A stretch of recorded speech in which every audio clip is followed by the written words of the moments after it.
আমি শহীদুল ইসলাম সজল, আমার সাথে আছেন লিটন মাহমুদ। আমাদের সিক্স অ্যান্ড গোল চ্যানেলের পক্ষ থেকে আপনাদের সবাইকে জানাচ্ছি স্বাগতম। আজকে কিন্তু সেমিফাইনাল মানে 2026 সেমিফাইনালের অনেক ইম্পর্টেন্ট একটা ম্যাচ হতে যেতেছে ভাই। সাউথ আফ্রিকা বনাম নিউজিল্যান্ড, অলরেডি কিন্তু টস হয়ে গেছে। নিউজিল্যান্ড কিন্তু টসে উইন করে ফিল্ডিং করার সিদ্ধান্ত নিয়েছে। এখন আপনার কি মনে হয় সাউথ আফ্রিকা নিউজিল্যান্ড এই দুই টিমের মধ্যে আপনি পার্সোনালি কোন টিমকে সাপোর্ট করতেছেন? আসলে নিউজিল্যান্ড আর সাউথ আফ্রিকার মধ্যে আমি পার্সোনালি সাউথ আফ্রিকারে সাপোর্ট করতেছি। সাউথ আফ্রিকার খেলা, সাউথ আফ্রিকার fielding, batting line, bowling line মানে আমার কাছে ভালো লাগে। নিউজিল্যান্ডও ফেলে দেওয়ার মতো না, কিন্তু আমার কাছে ভালো লাগে যে সাউথ আফ্রিকা একটা ভালো কিছু করতে পারে। সাউথ আফ্রিকা ভালো কিছু করতে পারে, ঠিক আছে। সাউথ আফ্রিকার কিন্তু গত বিশ্বকাপের ফাইনাল খেলার একটা এক্সপিরিয়েন্স আছে, আর সাউথ আফ্রিকা অল টাইম এরকম করে। বাট সাউথ আফ্রিকার মেন যে সমস্যাটা আমি দেখছি এই পর্যন্ত, সাউথ আফ্রিকা যখন বড় বড় ম্যাচগুলো খেলে, স্পেশালি যেমন ধরেন সেমিফাইনাল, ফাইনাল, এরকম অনেক রেকর্ড আছে ভাই। সাউথ আফ্রিকা সেমিফাইনাল থেকে বাদ পড়ে গেছে, মানে সম্ভবত ওরা ওই জায়গায় গেলে হতাশ হয়ে যায়। একদম একদম হতাশ হওয়ার কারণে তখন মানে নিজেরা আর ওই মাঠে ব্যাটে বলে কোনো কিছু তার মানায় নিতে পারে না। ফিনিশিংটা না সাউথ আফ্রিকার কোনো সময় ঠিকঠাক মনের মতো হয় না। বাট সাউথ আফ্রিকা এমন টাইপের একটা টিম, মানে তারা আসলে যে কোনো টিমকে, যেদিন তারা ভালো খেলবে, যে কোনো টিমকে একদম উড়াইয়ে দেওয়ার মতো একটা সিচুয়েশনে তারা চলে যেতে পারে। পাত্তাই দেয় না তখন কোনো দলকে, তারা যত বড় দলই হোক। যে আপনি যদি চিন্তা করেন সাউথ আফ্রিকার টপ অর্ডার থেকে শুরু করে লাস্ট পর্যন্ত, there is no lack of batter ব্যাটসম্যানদের, কোনো কমতি নাই। যেমন ধরেন সাপোজ সাউথ আফ্রিকার স্কোয়াড আছেন Quinton de Kock, Aiden Markram, Ryan Rickelton, আপনার ডিওয়াল ব্রিভিস, ক্রিস্টিয়ান স্টাফস, মানে ব্যাটসম্যানের কথা বলতে গেলে ব্যাটসম্যান আছে। তার মধ্যে সবচেয়ে বেশি প্লাস পয়েন্ট যেটা হচ্ছে সাউথ আফ্রিকার জন্য, সেটা হচ্ছে দুইজন অলরাউন্ডার আছে, পেস বোলিং অলরাউন্ডার। একজন হচ্ছেন আপনার মার্কো ইয়ানসেন, আর একজন হচ্ছেন করবিন বস্ক।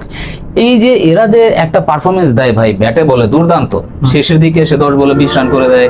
বল হাতে তো মার্কো ইয়ানসেনের কথা না বললেই না। মানে আজকে আমার কাছে যেটা মনে হইতেছে, যেহেতু টস জিতছে নিউজিল্যান্ড অবশ্যই চাইবে সাউথ আফ্রিকাকে আন্ডার 180 170 এর নিচে আটকে রাখার জন্য। বাট সাউথ আফ্রিকা যদি কোনোভাবে সামহাও 200 রান ক্রস করতে পারে, যদি 180 সাউথ আফ্রিকা করে, তাহলে ইংল্যান্ডের জন্য জেতাটা অনেক, নিউজিল্যান্ডের জন্য জেতাটা অনেক কষ্ট হয়ে যাবে যদি সাউথ আফ্রিকা 180 করে। কারণ ওরা কিন্তু ফিল্ডিংটা খুব ভরপুর অ্যাটাকিং করবে, এতে কোনো সন্দেহ নেই। এখন বিষয় হইতেছে গিয়া সাউথ আফ্রিকা 280 করতে পারবে তো? 280 না, সরি 180 বলো।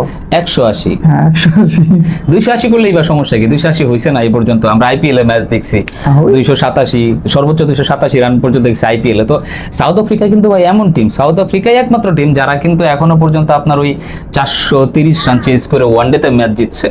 আর আমার কাছে মনে হয়, চিন্তা করলেও বিস্মিত হয়ে যায়। আমার কাছে মনে হয় যেন সাউথ আফ্রিকা যদি আজকে, আমার মনে হইতেছে যে আজকে সাউথ আফ্রিকা একটা ভালো একটা পারফরমেন্স দিবে, যেহেতু যেই live net batting line up, ম্যাচটা দেখার জন্য খুব উদ্গ্রীব হয়ে বসে আছি যেহেতু। আর এটাও দেখতে চাই যে আসলে ভারতের সাথে ফাইনালে কে যাবে। দুঃখিত, মাফ করবেন, যেহেতু ভারত এখনো ফাইনালে, ভারতের খেলা বাকি আছে কালকে। আপনারা বলবেন হয়তো ভারতের কথা বেশি বলি, কালকে দেখা যাবে যে ভারত জেতে না হারে, সেটা হচ্ছে কালকের বিষয়। বাট আমার কাছে সবসময় মনে হইতেছে যেন ফাইনালটা আবার ঘুরে ফিরে ওই 2024 সালের যে দুই ফাইনালিস্ট ছিল সাউথ আফ্রিকা, টিম ইন্ডিয়া, এই দুইটা টিমই আবার গিয়া খেলবে। অন্যদিকে যদি ভাই আপনি নিউজিল্যান্ডের টিমের কথা চিন্তা করেন, নিউজিল্যান্ডে অনেক ভালো ভালো প্লেয়ার আছে। আপনার বিধ্বংসী দুজন ব্যাটার আছেন যারা ওপেন করেন, একজন হচ্ছেন ফিন অ্যালেন, আরেকজন হচ্ছেন টিম শাইফার্ড। এরা প্রায় 200 স্ট্রাইক রেটে কিন্তু এরা ব্যাটিংটা চালায় যান। আর যে ওনারা যদি পাওয়ার প্লেতে একটা ভালো সূচনা দিয়ে দেয় আজকে সাউথ আফ্রিকার এগেইনস্টে, তাইলে কিন্তু নিউজিল্যান্ডের আটকানোটা অনেক কষ্ট হয়ে যাবে।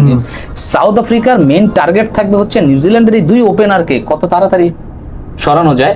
আর অন্যদিকে নিউজিল্যান্ডের টার্গেট থাকবে কিভাবে সাউথ আফ্রিকাকে যতটা কম রানের নিচে আটকে রাখা যায়।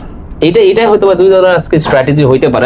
তবে আমি মনে করি যে টসে জিতে ফিল্ডিং নেওয়াটা মনে হয় ভুল সিদ্ধান্ত। এটা আপনি, মানে আমার একটা ধারণা, কারণ ওরা যদি টসে জিতে ব্যাটিং নিত, ভালো একটা রান স্কোর করতো, সেক্ষেত্রে কিন্তু অ্যাটাক করলে কিন্তু বিষয়টা একটু ভালো হতো। এখন তো দেখা গেছে যে সাউথ আফ্রিকা যদি ভালো কিছু রান করে ফেলে, সেক্ষেত্রে ওদের একটা মারাত্মক চাপ পড়ে যায়। যেটা বলতে চাইছেন যেরকম বিগ ম্যাচ গুলাতে যখন স্কোর বোর্ডে রান থাকে, চেস করতে গেলে ব্যাটার পাগল হয়ে গেলে টেনশনে থাকে, কোন বলটা শট খেলতে হবে, কোন বলটা খেলতে হবে না, মানে তখন আর দিশাহারা থাকে। ভুল শট করার পর দেখা গেছে দুইটা উইকেট গেলে হইতে পারে। বাট নিউজিল্যান্ড যখন ফিল্ডিং করার সিদ্ধান্ত নিছে, অবশ্যই তারা তাদের স্ট্রেংথের জায়গা থেকে নিছে। হয়তো তারা চিন্তা করছে যে আমরা আজকে আজকে চেস করলে হয়তো বা ভালো হবে, একটা ডিউ ফ্যাক্টর একটা বিষয় থাকে, সেই ডিউ ফ্যাক্টরটা যদি তাদের ব্যাটারদেরকে সহায়তা করে তো তারা সেই জিনিসটাই চিন্তা ভাবনা করে ফিল্ডিং করার সিদ্ধান্ত নিচ্ছে, যেটা আমার মনে হয়। তারপরে ম্যাচ অলমোস্ট শুরু হয়ে যাবে, শুরু হওয়ার পথেই। তো আসেন আমরা ম্যাচটা দেখি, ম্যাচ দেখার পরে দর্শক আপনাদের সাথে আবার কথা হবে। ততক্ষণ পর্যন্ত সবাই কমেন্টস বক্সে কমেন্টস করে জানান, আর প্লিজ যারা আমাদের চ্যানেলটা নতুন দেখছেন ভাই কাইন্ডলি সাবস্ক্রাইব করে আমাদের পাশে থাকবেন। সবাই ভালো থাকবেন, সুস্থ থাকবেন। আসসালামু আলাইকুম। আল্লাহ হাফেজ।